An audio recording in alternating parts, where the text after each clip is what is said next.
Wie ist der optimale Prozess, um aus Sägespänen diese festen und gleichmäßigen Briketts herzustellen? Welche Zerkleinerung braucht man, um aus sperrigem Stroh kompakte Pellets zu erzeugen? Wie viel Wasser und welche anderen Zusatzstoffe muss Biokohle zugefügt werden, um Granulate mit homogenen Eigenschaften herzustellen?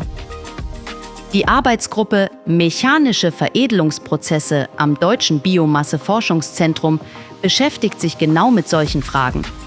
Damit leistet sie einen wichtigen Beitrag zur nachhaltigen Nutzung von Rest- und Abfallstoffen biogenen Ursprungs.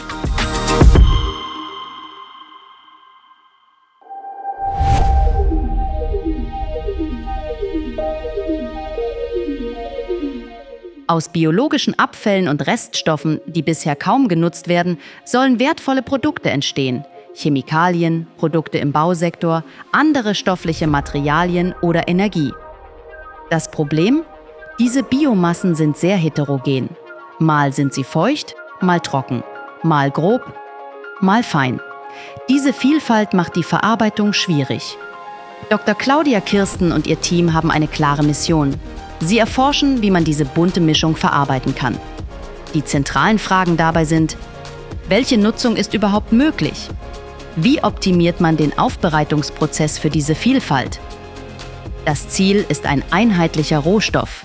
Ein Material, das sich lagern lässt und genau die Eigenschaften hat, die man zur weiteren Verarbeitung braucht.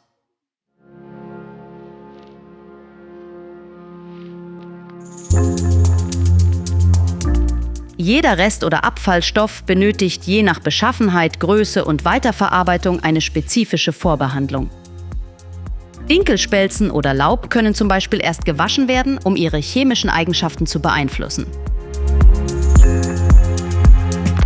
Solche Rübenschnitzel, die bei der Zuckerproduktion anfallen, oder auch nasses Waldrestholz müssen zumeist getrocknet werden.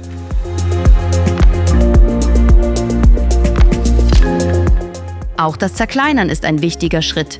Dabei findet zumeist die erste Homogenisierung statt. In verschiedenen Anlagen können die Biomassen sowohl grob als auch fein zerkleinert werden.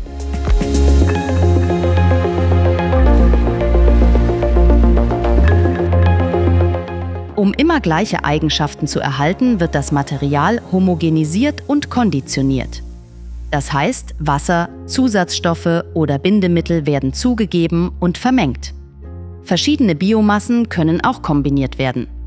Die Arbeitsgruppe hat Anlagen in verschiedenen Größen, für kleine Testchargen bis hin zu größeren Versuchsreihen. Pellets, Granulat oder Briketts, je nach Anwendungszweck, kann aus der vorbehandelten Biomasse eines dieser Produkte in unterschiedlicher Form und Größe entstehen. Pellets sind ideal als Einstreu- oder Dämmmaterial, zum Heizen in Pelletöfen oder wenn präzise Dosierung gefragt ist. Granulat eignet sich besonders als Dünger, biologischer Filter oder als dosier- und rieselfähiges Format in der Industrie. Briketts kann man aus vielen Reststoffen und Abfällen herstellen. Sie kommen zumeist zum Heizen zum Einsatz, beispielsweise in Kaminöfen, und bieten eine sehr gute Energieausbeute. Briketts können auch mit einfachen Apparaturen hergestellt werden. Für Entwicklungsländer entwickelt und testet die Arbeitsgruppe verschiedene Verfahren.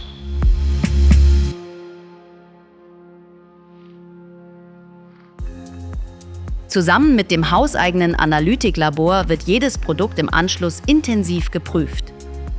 Sind alle Inhaltsstoffe gleichmäßig verteilt? Entspricht die Festigkeit, Schüttdichte und Größenverteilung den Anforderungen? Stimmen alle Parameter für die vorgesehene Anwendung? Denn das Team der Arbeitsgruppe Mechanische Veredelungsprozesse ist nur zufrieden, wenn wirklich alles den definierten Qualitätsanforderungen entspricht.